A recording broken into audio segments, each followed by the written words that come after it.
আসসালামু আলাইকুম বন্ধুরা, সবাইকে সিস্টার্স কিচেনে স্বাগতম। আবারও একটি নতুন ভিডিও নিয়ে আপনাদের মাঝে চলে এসেছি। আজকের রেসিপি হলো চিকেন বিরিয়ানি, তো দেখতে থাকুন। প্রথমেই আমি চুলায় একটা পাত্র বসিয়ে দিয়েছি, তারপর পরিমাণ মতো সয়াবিন তেল দিয়ে দিলাম। এইখানে আমি পেঁয়াজ মরিচ কেটে নিয়েছি আর তেলটাও গরম হয়ে গেছে। এখন তেলে দিয়ে দিব পেঁয়াজগুলো। এখন আমি পেঁয়াজগুলো ব্রাউন কালার করে ভেজে নিব। এই তো দেখতে পাচ্ছেন পেঁয়াজগুলো একটু উনে এসেছে। এই তো কি সুন্দর কালার চলে আসছে পেঁয়াজগুলো। এখন আমি এইখান থেকে কিছু বেরেস্তা উঠিয়ে আলাদা করে রেখে দেব। প্রথমে আমি পেঁয়াজগুলোতে সামান্য পানি দিয়ে দিব, না হলে তো পুড়ে যাবে পেঁয়াজগুলো। এখন পরিমাণ মতো আদা রসুন বাটা দিয়ে দিব। এখন দিয়ে দিব রাঁধুনি রেডি মিক্স বিরিয়ানির মশলা। এই মশলাটা অনেক বেশি ভালো, রান্না করলে পুরো বাসা ঘেরানে মোমো করে। সামান্য একটু পানি দিয়ে দিব, না হলে তো মশলাটা পুড়ে যাবে। তারপর সুন্দর করে নেড়ে মিশিয়ে নিতে হবে।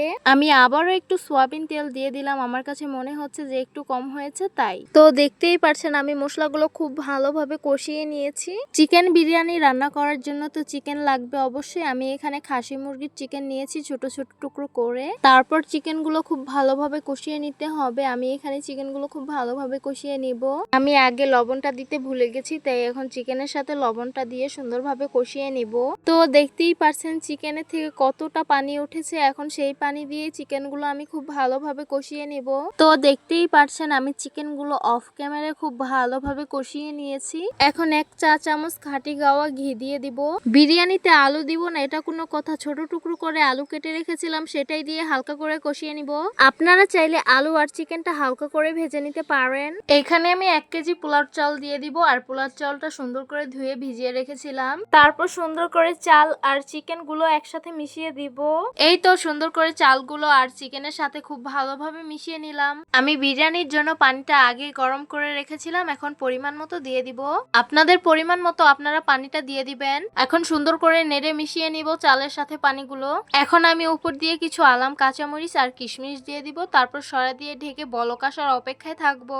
এখন আমি সরাটা উঠিয়ে প্যাকেট গুঁড়ো দুধ দিয়ে দিব সামান্য। তারপর সুন্দরভাবে নেড়ে মিশিয়ে নিতে হবে। এখন আবার সরা দিয়ে ঢেকে কিছুক্ষণ দমে বসিয়ে রাখবো। এখন সরাটা উঠিয়ে আগে ভেজে উঠিয়ে রেখেছিলাম বেরেস্তা ভাজা, সেটাই দিয়ে দিব উপর দিয়ে। তো দেখতেই পারছেন আমাদের চিকেন বিরিয়ানিটা কি ঝরঝরা হয়েছে আর কালারটাও কি সুন্দর এসেছে। এই তো গরম গরম চিকেন বিরিয়ানি পরিবেশন করে নিলাম। দেখতে খুবই লোভনীয় লাগছে আর খেতে কিন্তু খুবই সুস্বাদু হয়েছে। কালারটা অনেক বেশি সুন্দর হয়েছে আর বিরিয়ানিটা অনেক বেশি ঝরঝরা হয়েছে আর খেতে কিন্তু অনেক দারুণ লেগেছে আমার কাছে। তো আপনারা কিন্তু এই সিম্পল চিকেন বিরিয়ানির রেসিপিটা একদিন বাসায় ট্রাই করে দেখতে পারেন। খেতে অনেক বেশি মজার আর হচ্ছে অনেক বেশি ঝরঝরা হবে। তো আমি যেভাবে চিকেন বিরিয়ানি রান্না করেছি আপনারাও যদি সেম ভাবে রান্না করেন তাহলে আমি 100% গ্যারান্টি দিয়ে বলছি আপনাদেরটাও ঝরঝরা হবেই হবে। তো আশা করছি আজকের ভিডিওটা আপনাদের কাছে অনেক অনেক বেশি ভালো লাগবে। ভালো লেগে থাকলে আমাদের ইউটিউব চ্যানেলটা সাবস্ক্রাইব করবেন আর যারা আমার ফেসবুক পেজ থেকে দেখছেন পেজটিকে ফলো করবেন। সবাই ভালো থাকবেন, সুস্থ থাকবেন আর সিস্টার্স কিচেনের সাথেই থাকবেন। আবারও কথা হবে কোনো নতুন ভিডিওতে। তাহলে আজকে এই পর্যন্তই থাক। আল্লাহ হাফিজ।